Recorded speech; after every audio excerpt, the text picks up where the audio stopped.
evening, students. I hope you all are doing well in this lockdown period. I am looking forward to talking with you today about living things and non-living things. But before that, I would like to quickly introduce myself. I am Tanuja Haldar, attached to GMS Rangatpe, Middle Andaman. By the end of this presentation, you will be able to know all about living things and non-living things. My talk this evening is divided into 4 main sections. I will start with introducing what are living things and what are non-living things. Then I will see its examples. Next we will discuss its characteristics and finally we will compare both of them. Now let's get started the presentation. Students, let me start the presentation with some general information on living things and non-living things.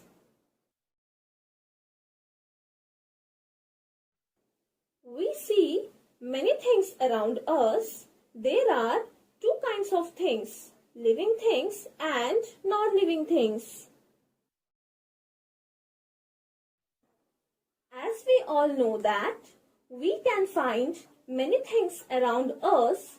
Some of them are living things and others are non-living things. The earth in which we all are living is made up of several things. For example, dog, cat, bench, soil, mountains, air, water, tree, rock, minerals, and a lot more things that make up the ecosystem. There are 2 different types of things in the ecosystem, living things and non-living things.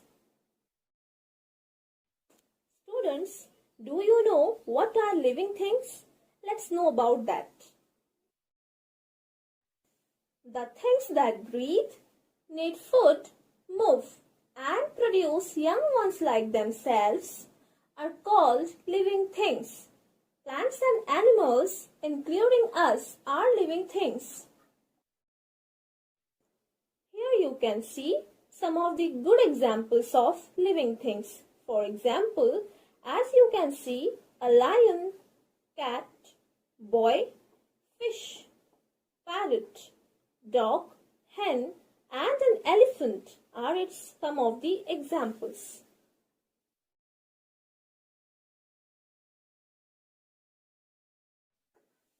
Now let's turn to what are non-living things. Things that do not breathe, do not need food, do not grow, do not move on their own, or do not produce young ones are called non-living things.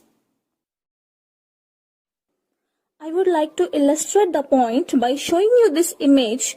This relates to what I was saying earlier, that non-living things do not move, they do not grow, they do not eat, they do not reproduce, and they also do not breathe. Here you can see some of the good examples of non-living things like a book, table, house, pencil, train, stone. All these are examples of non-living things. I would now like to move on to the next part, that is, what are the characteristics of living things? An object is a living thing if it breathes, grows, moves, reproduces, responds to stimuli, and if it dies. Let me now elaborate point-wise one by one. And the first point is, living things breathe, they have life. Living things respire. Respiration is a chemical reaction which occurs inside cells to release energy from the food. Transport of gases takes place. The food that is ingested through the process of digestion is broken down to release energy that is utilized by the body to produce water and carbon dioxide as byproducts. Second point is, living things need food, air, and water.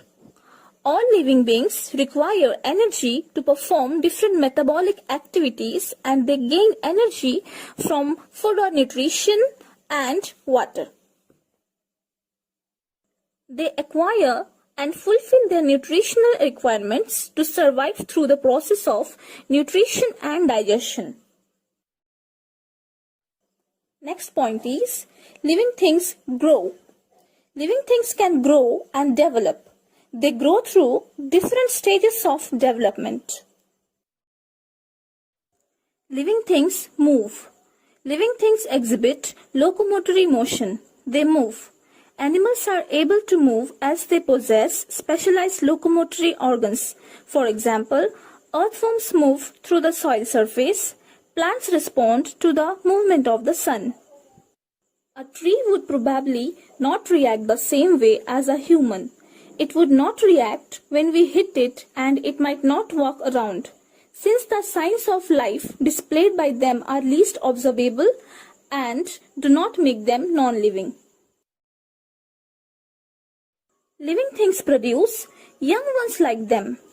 Living beings have ability to give birth to their young ones through the process of reproduction. Students, now we will know how living things die. Living things die due to one of the following reasons. And the first reason is lack of water and food.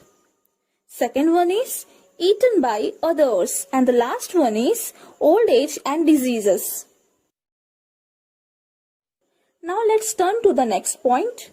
Students, do you know what are the characteristics of non-living things? Let's know about that. An object is a non-living thing if it do not breathe, do not need food, air and water, do not grow, do not move their own, do not produce as young ones, and do not have life. Let me now explain you point-wise one by one, and the first point is non-living things have no life. They are lifeless. Non-living things are not alive. They do not possess life. They also do not have a lifespan. There is a contrast in the picture shown here as a picture of a house which is lifeless. It will never die except broken from natural calamities. And on the contrary, there is a picture of an old and dead tree that once had life within.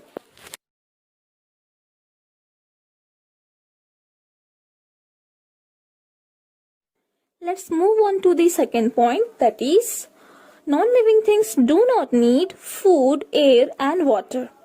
They do not need food, air and water as they are lifeless and do not have senses. Non-living things do not grow. They do not have cells and don't grow or show locomotion or movement. They do not fall into any cycle of born, grow, reproduce and die. In this picture, the house will remain same after years and years and will never change even as it is a non-living thing. Let's move to the next point. Non-living things do not move their own. They do not move their own as they are lifeless and do not have cells. All the things shown here cannot move by their own unless and until somebody moves them. Non-living things do not produce young ones like them, as they do not have the ability to give birth to their young ones. Let's summarize briefly what we have looked at by doing comparison between living things and non-living things. Let's see some of the points, and the first point is living things grow old and die, but non-living things do not die. Second one is, living things can move about by themselves, whereas non-living things cannot move by themselves. Next one is, living things can reproduce, but non-living things cannot reproduce. Next one is, living things respond to stimuli, whereas non-living things cannot respond to stimuli. And the last one is, Living things need air, water and food, whereas non-living things do not need air, water and food. Students, now we are going to discuss how non-living things are important and useful to living things. For example, the first point is the air that we breathe and the water that we drink are non-living things. And the second point is sunlight and soil which plants need for growth are non-living things. And the last one is tables, books, bags, pencils which we use are non-living things. Yes, students, without these things we cannot imagine our daily lives. So, we can conclude here that non-living things are very important and very useful to living things.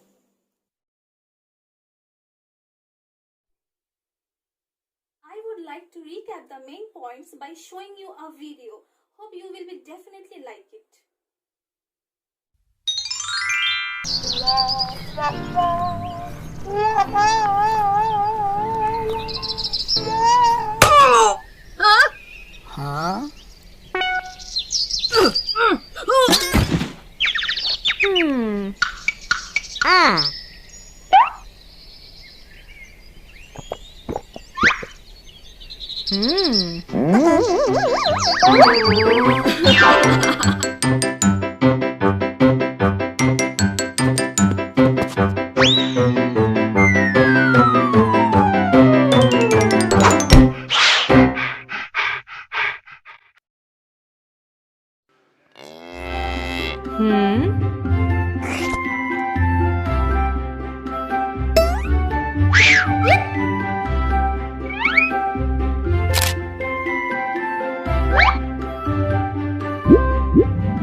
Huh?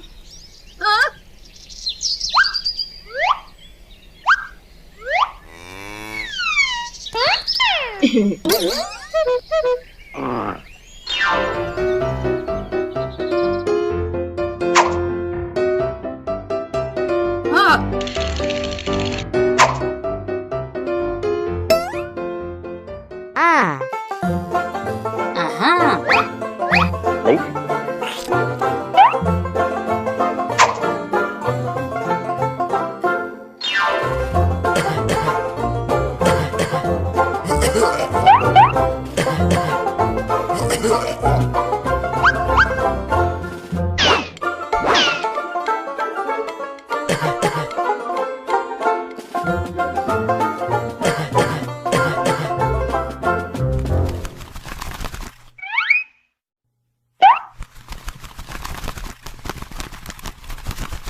I hope you all understood the topic well, and I believe you will get some help from this video to understand the topic.